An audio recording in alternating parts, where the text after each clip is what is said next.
for the following true murder mystery, the police reporter turns to the court records of a German city before the World War. It is an excellent example of German scientific crime detection.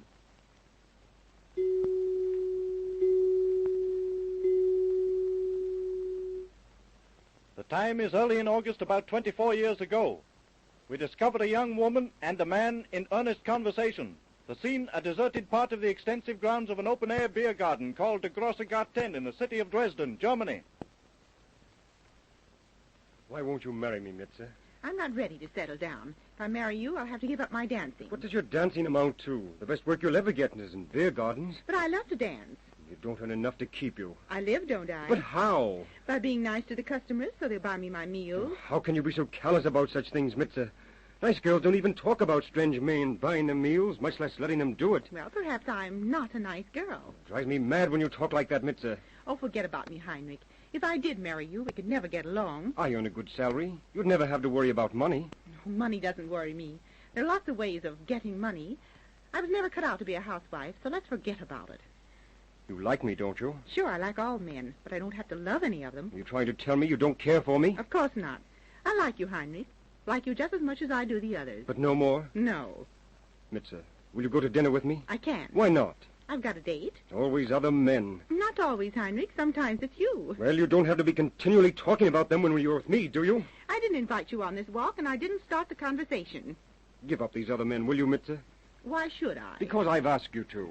You've no cause to ask me to do that. You've no claim on me. Mitzi, I want you for myself, alone. Oh, don't be funny.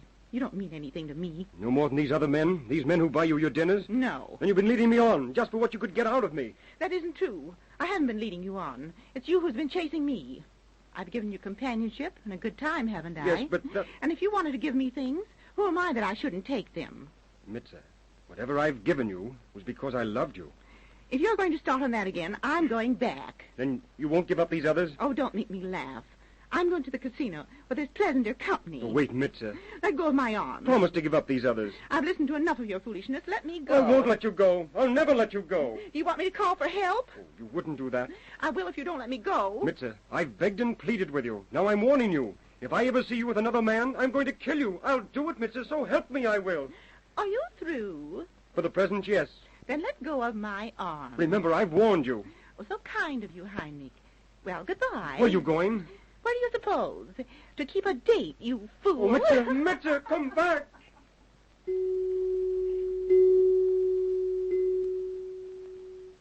The conversation you've just heard took place on the shores of a muddy little lake on a Sunday night. It was a deserted spot and was not visited again until Wednesday morning, when a groundskeeper came to do his weekly cleaning up.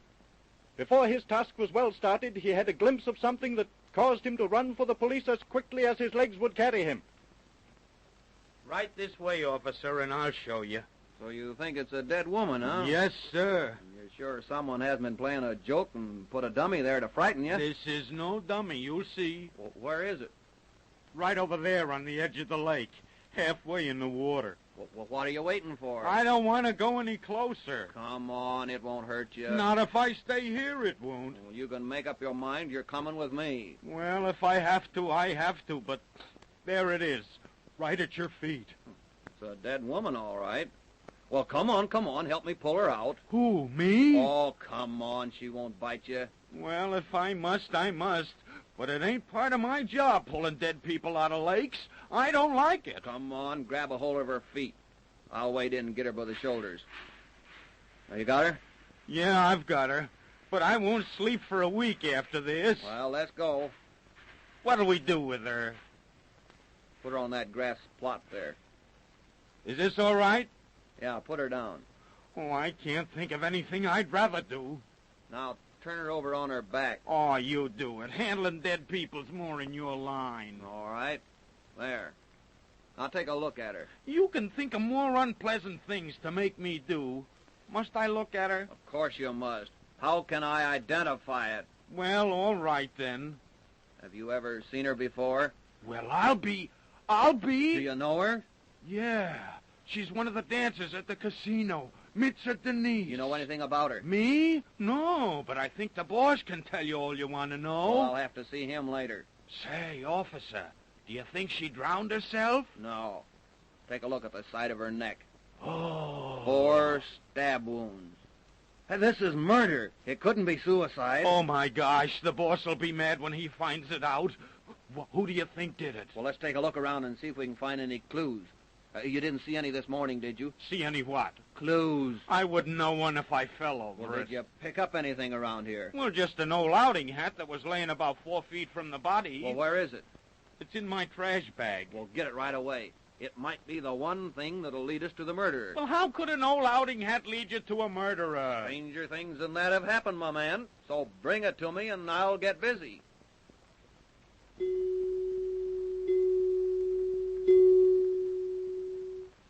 The outing hat proved to be of a type worn by every picnicker who came to the gardens, so it was of little value to the officer. The body of Mitzi Denise and the outing hat were turned over to the Scientific Investigations Department of the Dresden Police. We now find the officer and one of the department scientists in conference. Oh, it's no use. I'm not getting anywhere with this case. What's the trouble, Oh, I've talked to 50 people today, and I know less right now than when I started. Well, don't feel so badly about it. I've found out quite a bit. Oh, how could you find out anything just sitting around here? I could tell you a lot about it, but you don't know. Well, have you found out anything that might lead me to the murder of Mitzi Denise?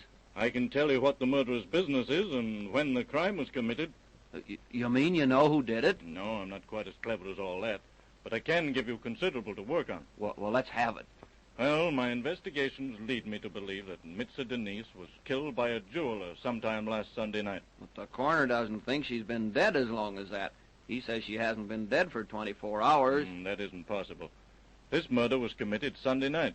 It couldn't have been done any other time. What makes you so sure? Well, I found an ant and a flea in the girl's clothing. And they told you it was committed on Sunday night? You got to think of a better one than that, Doc. Well, supposing I told you I did get my information from the ant and the flea, what would you say? Let's say you were crazy. Well, I did, and here's how. The flea was dead and the ant was alive. A flea can live underwater for about 16 hours, so that proves Mitzi Denise had been dead for at least that length of time. But the ant was alive, and an ant can live underwater for about 72 hours. So you see, the body must have been in the water for more than 16 hours and less than 72. Oh, I don't believe you, Doc, but it's interesting. Go on. Well, she was picked up early Wednesday morning, and since she was in the water long enough to kill the flea, it couldn't have happened Tuesday night. The beer garden was closed on Monday, so it must have happened sometime Sunday night. Why not last week sometime? Oh, that would be an impossibility, because then the ant would also be dead. All right, Doc. I'll give you that point. But about this jeweler business, how do you know that the murder is in that trade? I found 3 strands of hair in the hatband of that outing cap. There were infinitesimal particles of gold and silver on the hair. Well, I'll be jiggered. Are you convinced? Well, I'm convinced enough to look into it. Now, let me see. Sunday night, the Workers' Club had an outing at the park. Say, according to you, the murdered have to be a member of that society. Correct. Find out if there's a blonde jeweler among their membership. And if this hat fits him, you've got the murderer. Well, I haven't much faith in this scientific monkey business. It's the only thing I've got to work on, though. Yeah, but even if I do find a jeweler who fits a description, what'll I do? Oh, accuse him of the murder. Yes, I know, but what have I got for proof? Plenty. Yeah, but what am I going to tell him? Well, tell him... Tell him a little flea told you. Oh, rats.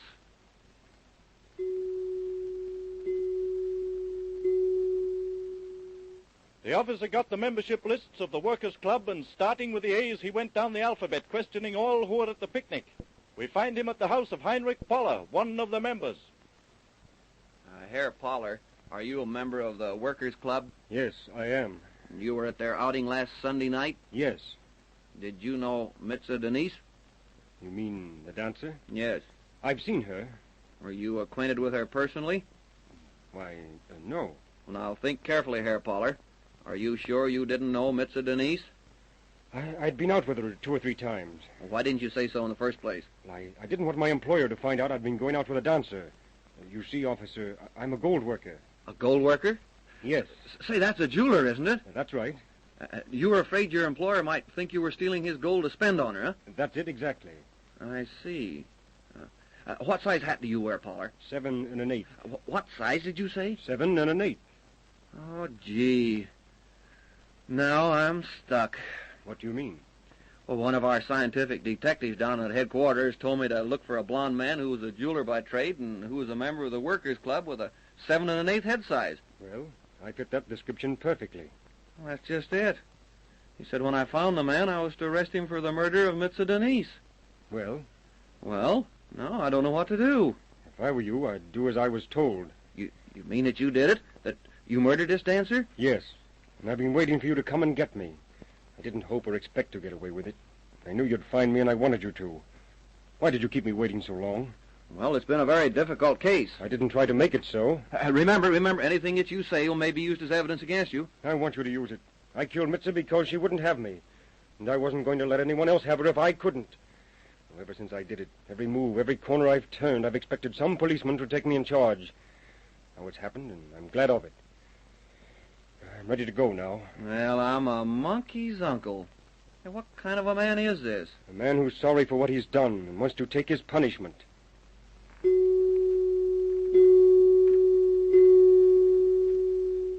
If the object of legal execution is punishment, then society was cheated in the case of Heinrich Poller. He paid with his life for his crime, but he paid gladly.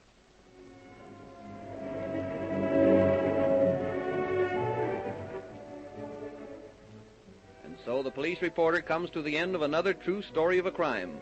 We hoped you liked it and want you to be regular listeners. He'll be back with another exciting true story soon. Listen for the police reporter. This is a radio release production.